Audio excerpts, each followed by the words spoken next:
Going to give another example of this because, well, a lot of people have a hard time with it, and I was definitely one of those people. So I'm going to go through a few of those ideas and then add on it a little bit. But hopefully you're getting familiar with using the new keyword to make instances of different classes or objects. Okay, so I'm going to start with a little example. I'm going to call this one disease. And for this one, I'm going to show you how you might actually access the member variables, because I was telling you before that they're generally private, and this is a good way to keep encapsulation. We're going to have a name, and then we're going to have whether or not it's curable, is curable. And in a moment, I'm going to be listing all the curable ones in a separate class. But for now, here we have the basics of our disease class, and a disease isn't going to have any methods because I just want to show you how you would deal with the data inside of this class in an encapsulated way. And this is part of Eclipse. You can generate these things. They're called getters and setters. I'm just going to select that. It's going to actually make 4 methods for me, a get and a set for each one.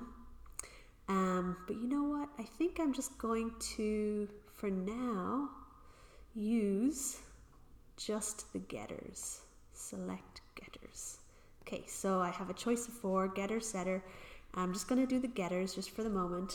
Those are being auto-generated, and because I want the constructor to be made also. Let me see, was I going to go into constructors right now? I think there's no time like the present. Okay, so I'm going to make a disease constructor from scratch this time. And the parameter of the constructor are usually its fields or its instance variables. We have a string name and we have a boolean is curable. The key part of all this is the next thing we're going to do, which is to set the instance variables to these parameters that are coming in through the constructor. And the way we do that is using the this keyword. So you would say this is curable equals is curable. And the key part is, do you see the way this one is black? Those 2 is curable variables are black, and these 2 are blue. The ones that are blue, those are the instance variables. And what's happening here is the value that comes in when the constructor is called using new, that's in the black version. It's coming in here, and then that's getting set to the blue version. And then that means that the instance variable is now set to what came in through the constructor, and then it will be passed back whenever we use this is curable getter. I'm going to go through that a bit more slowly because it's confusing, but I want to get to the meat of this thing a little more first. By the way, these don't have to actually be the same. It might actually be clearer for me to explain it to you like that. Because this pair, title and title, are completely separate from this pair, name and name. When I say this, that means I'm referring to the instance variable that comes after the dot. And then this part here has come in through the constructor. I'm going to make some of these so that I can explain it really in terms of actual data.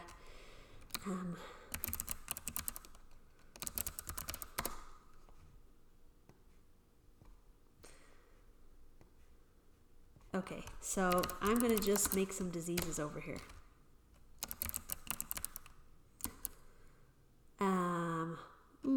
What do I like as a disease? Well, I know polio is incurable, so let's start with that one. Okay, this is telling me what I should put in the constructor. I did a control space right there, and it's saying that we need a string title and we need a boolean is curable. Title is polio. Is curable. It is not curable. Double negative. I wonder if it makes more sense to actually call it curable like that. I think that makes more sense. Polio is not curable. What other diseases? Oh, I don't really want to go there. What about the flu? Okay. Let's be fancy.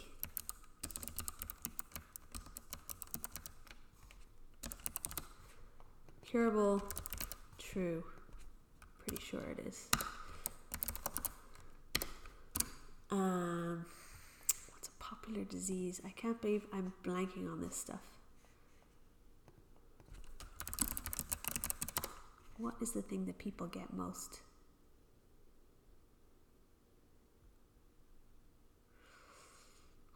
That just all sounds gnarly. I'm actually trying to think of something that's not really that terrible. Oh well.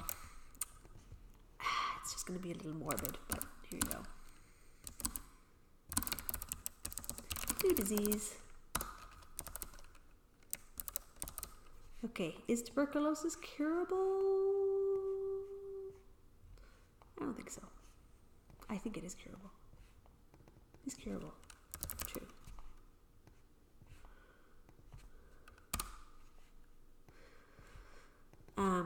I actually think that it stays in your system forever. Okay, so what's wrong with these now? I have that constructor, amigo. Alright, there we go. I just had to do save. Alright, so what's happening here is I'm making my instance of polio. The polio name is coming into the constructor under title here. And then when this line is called in the constructor, it's setting this instance variable name. So when I call this method, sorry, that's my roommate just going through.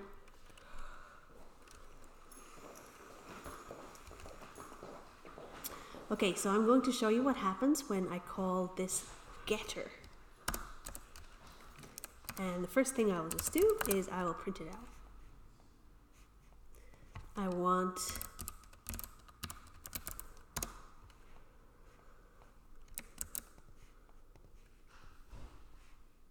okay, we have polio, and then if I did it for fly, which really should say flu, then I get influenza. So I'm just testing here to make sure that my getter is working and that my constructor is working.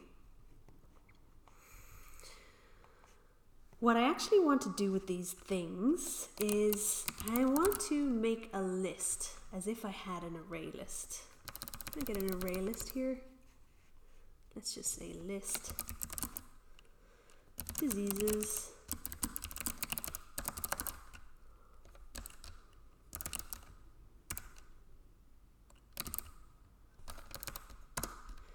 Okay, we're going to be dealing with these kinds of data structures later. I know you want to be imported. You're a util list. Okay, so I'm going to make this list, and this is just a kind of to show you sort of what these lists do. You can kind of guess what it is. It's basically a series of things. But I'm going to add all this stuff to the list, see? I got a flu.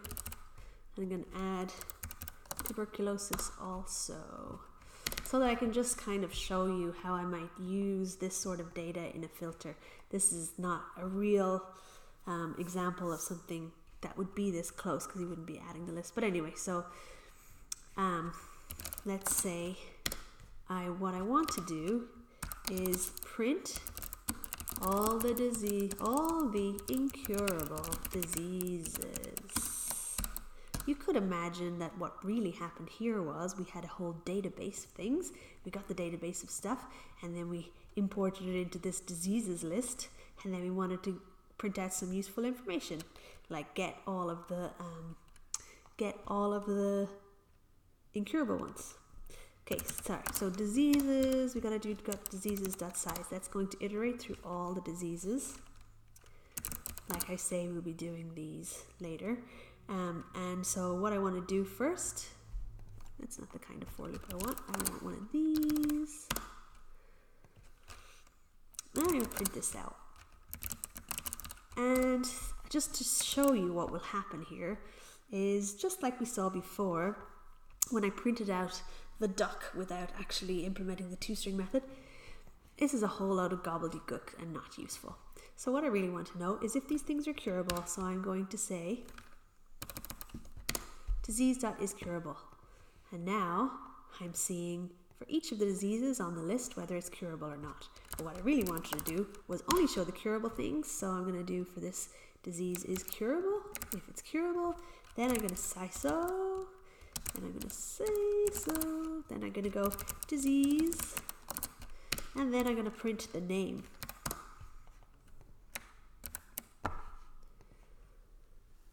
Okay, so we have printed all the incurable diseases. Wait, is curable. Shouldn't tuberculosis be in there? Is curable.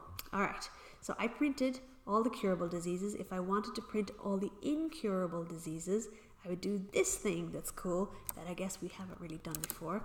That means the opposite. That little exclamation point means not. So now this reads, if the disease is not curable. All right. Now the reason I went into all this and brought all this morbid thinking upon you all is that I wanted to show you how you generally hide the instance variables behind the private keyword, and you access the instance variables using a getter or a setter. We haven't done setters yet, but you can kind of imagine it's going to be like this. See, a getter just returns that member variable, but a setter is going to do this. Can you move over here, please? It would look like this, and then you would be passing in a string, and then you would be setting up the name inside. A setter basically looks like a piece of the constructor, so this is actually exactly the same. Look.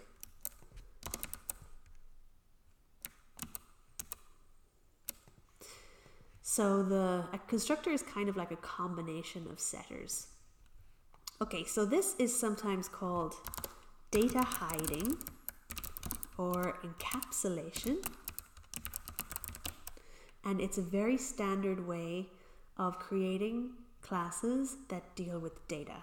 This is good practice, and you'll see a lot of it. And you need to be able to create these getters and setters and use them. Okay, so let's look at the exercises we're going to be doing next. So the first thing is Smurf. Just leave the diseases over there to the side for a moment. The Smurfs are these little cartoons. What you need to do with this is you have to make an external class, a runner class, kind of like I have a runner class here called disease sorter, and I have one called duck breeder. And I'm calling them the runner class because they're the class that is creating the instance variables, and they're running. They have the main method in them. That's the thing about duck or disease. Neither of these have any main method. They're expected to be operated in a different way from an external entity. Okay, so for Smurfs, you got to make your runner class, and then you're going to be making a whole bunch of Smurfs. Smurfs are these little blue guys.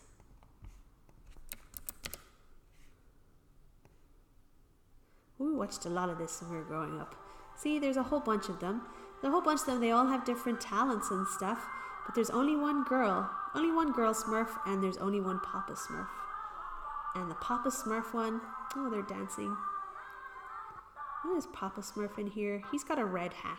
That's how you know. He's the only one with a red hat. Now, you might think I'm telling you a bunch of useless stuff again, but actually, you need that information to complete this exercise. You need to know that there's only one girl Smurf, and you need to know that Papa Smurf has a red hat. Okay, so that's one exercise, and that's going to help you practice instantiating objects, in this case Smurfs. And then the next thing I would like you guys to do is play with this grid world. Now there's not much here because all of the information about grid world is in a document, which is in the doc directory under grid world reference. Ooh, I think I'm about to open my PDF reader, but when you guys look at that, you'll see, oh, here it is. It's just a little too big. This is a description of how the classes in grid world work. So it's not real code, but it's like a library description. So world has a constructor that looks like that. Then it has two methods, one called show and one called add. Why I chose this exercise, and it's interesting, is because we're not just passing primitive types in here like int or boolean, we're using actual objects. So these are other objects that you'll also have to create to make all of these tasks feasible. One other thing about constructors that I didn't say is that a constructor always matches the name of the class.